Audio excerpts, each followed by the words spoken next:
প্রত্যেক দিনই তো হচ্ছে রান্না বান্না ঘরের কাজ নিয়ে সব কিছু মিলিয়ে হচ্ছে আমার ভিডিও আসলে আমি রেডি করি। তো আজকে ভাবলাম একটু অন্য ধরনের ভিডিও দেই। আজকে শুধু রেসিপি করব, তাও আবার বরিশালের স্টাইলের। তো তোমরা সবাই দেখতে থাকো আজকের আমার রেসিপি, আর অবশ্যই লাইক দিয়ে ভিডিও দেখতে শুরু করবে। হ্যালো এভরিওয়ান, আসসালামু আলাইকুম। কেমন আছো তোমরা সবাই?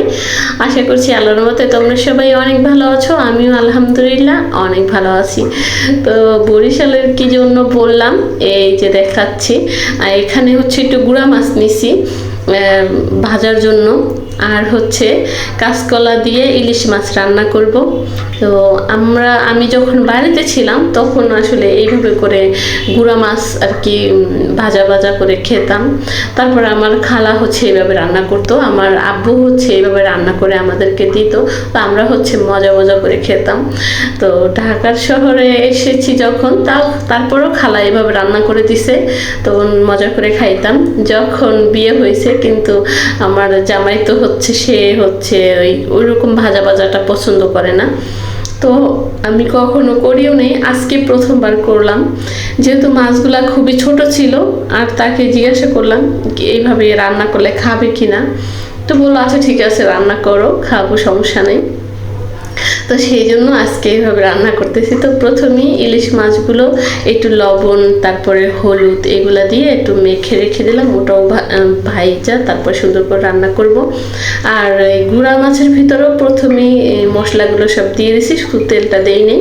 এখানে কাঁচামরিচ পেস্ট, লবণ, হলুদ, মরিচ এগুলো হচ্ছে আমি দিয়ে সুন্দর করে এই যে মাখিয়ে নিচ্ছি। এটা হচ্ছে এমনি মাখিয়েও খাওয়া যায়, টমেটো দিয়ে, ধইনা পাতা দিয়ে, যেমন একটু হালকা যে ঝোল করে না, একদম শুকনো করে ফেলে, অনেকে ঝোলও রাখে, যে যেরকম পছন্দ করে। যাই হোক, আমার কাছে এই জিনিসটাও খুবই পছন্দ, মানে এইভাবে ভাজাটা একটা সময় খুবই পছন্দ ছিল, খেতাম।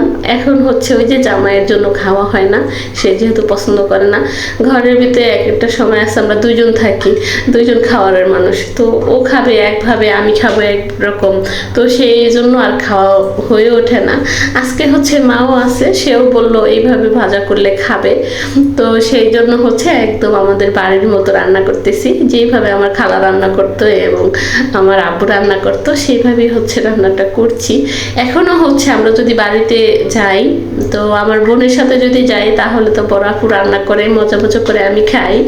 আর হচ্ছে যদি আমি একা কখনো যাই, তো আমি হচ্ছে এভাবে রান্না করি, আমার ভাইয়েরা খুব পছন্দ করে। তো আমার তো হচ্ছে অনেক দিন বাড়ি যাওয়া হয় না, ইনশাল্লাহ সামনে বাড়ি যাব। আর যদি বাড়ি যাওয়া হয় অবশ্যই তোমাদের সাথে আমাদের বাড়ির মানে খাবারের রেসিপি শেয়ার করব। তো এই যে এখানে হচ্ছে সুন্দর করে তেলটা কিন্তু গরম করে নিয়েছি। তো এখন হচ্ছে মাছগুলো একদম করে দিচ্ছি আর কি, সারা পাতিলে হচ্ছে ছড়িয়ে দিচ্ছি। তারপর হচ্ছে এপিট ওপিট করে সুন্দর করে আমি একদম মুচমুচা করে ভেজে নিব। আর বেশিরভাগ হচ্ছে এই মাছটা খেতে না পানি ভাত দিয়ে খেতে দারুণ মজা। যদিও আমি পানি ভাত দিয়ে পরের দিন খেয়েছি, কিন্তু সেটা ভিডিও নেইনি কখন খেয়েছি, সেটা আসলে 12টার দিকে আমি ভাত খেয়েছিলাম। যদিও সকালবেলা আমি ভাত খাই না, এই মাছগুলো রান্না করেছিলাম, সেই জন্য হচ্ছে পরের দিন আমি হচ্ছে একটু ভাত খেয়েছিলাম, পান্তা ভাত। তো আমার কাছে না বেশ মজা লাগছিল, একদম বাড়ির মতো লাগছিল, যেন মনে হইতেছিল আমি মনে হয় এখনো দেশে আছি, দেশে বসে আমি পান্তা ভাত খাচ্ছি। তো যাই হোক, আমার প্রিয় আপুদেরকে বলছি, যদি আমার মতো তোমরা এরকম এই গুঁড়া মাছ খেতে পছন্দ করো, তোমরা কিন্তু রান্না করে খেতে পারো, আশা করছি অসম্ভব ভালো লাগবে। যাই হোক, প্রতিদিনের মতো সেই ছোট রিকোয়েস্ট আমার প্রিয় আপুদের কাছে করে নিচ্ছি। এই পর্যন্ত এসে এখনও আমার ভিডিওতে লাইক করোনি, প্লিজ মনে করে একটা লাইক করে দিবে। তোমাদের একটা লাইক আমার কাছে অনেক মূল্যবান, কারণ আমার এই ছোট্ট চ্যানেলটা অনেক আপুদের কাছে নিয়ে যাবে, বাড়াতে সাহায্য করবে। যাই হোক, এই যে সুন্দর করে কিন্তু একদম লাল লাল করে ভেজে নিছি। আর আসলে এটা না খেলে বুঝতে পারা যাবে না যে আসলে কতটা মজা হয়েছে। তাই বলবো, তোমরা যারা আমার মতো এরকম রেসিপিটা পছন্দ করো, তারা কিন্তু অবশ্যই রান্না করে খাবে, আর আমাকে কমেন্ট করে জানাবে কেমন ছিল। আমার কাছে কিন্তু বেশ মজা ছিল। তো এখানে কিন্তু আসলে আমি বসে থাকি না, যখন আমি রান্নাটা করি তো ফাঁকে ফাঁকে হচ্ছে থালা বাসন ধুইতে হয়, ওগুলা কিন্তু জমে যায়। তো এগুলা সব আপুরাই আসলে করে, দেখানোর কিছু নাই। তো প্রতিদিন যদি একটা কাজ আমি আসলে করতে থাকি, দেখাতে থাকি, সেটা আসলে দেখতেও ভালো লাগে না। তো আমি হচ্ছে রান্নাটা করেছি আর ফাঁকে ফাঁকে কিন্তু অন্য কাজগুলো করে ফেলছি, যদিও আমাকে খালা সকালবেলা অনেক কাজই করে দিয়ে যায়, তারপরে যে বাকি কাজগুলো থাকে সেগুলো কিন্তু আমি করে নিই। তো বাবুকে নিয়ে তা একটু এই রান্নার ফাঁকে আমি বাইরেও গিয়েছিলাম, ও কিছু খেতে চেয়েছে, আমাকে বলে আম্মু প্লিজ আমাকে কিছু মজা খেতে দাও প্লিজ, এরকমভাবে বলে। তো সেটাকে আর অগ্রাহ্য করতে পারি না আমি কখনোই। আসলে ও একদমই ছোট, তো বেশি একটু বিরক্ত করে। আর কিছুদিন হচ্ছে ওর বাবা বাসায় ছিল, তখন হচ্ছে বাবাকে বেশি বিরক্ত করছে। এখন তো হচ্ছে ওর বাবার দোকান খুলে ফেলছে, তো সেই জন্য হচ্ছে আমাকে এসে বলবে আম্মু আমার ভালো লাগে না, আমাকে ওষুধ দাও, এরকম বলবে। মানে হাসি লাগে ওর কথা শুনলে। তো ভালো লাগে না, সেই জন্য আমার কাছে ওষুধ চাই। তো কি আর করব, বাইরে গিয়ে হচ্ছে একটা চকলেট নিয়ে এসে দিছি, তো সেটাই হচ্ছে খাচ্ছে। আর আমি হচ্ছে এদিকে রান্না করছি। তো আমি হচ্ছে ভিডিও নিব, আসলে আমার ওটা খেয়াল নাই ওর আর ভিডিও।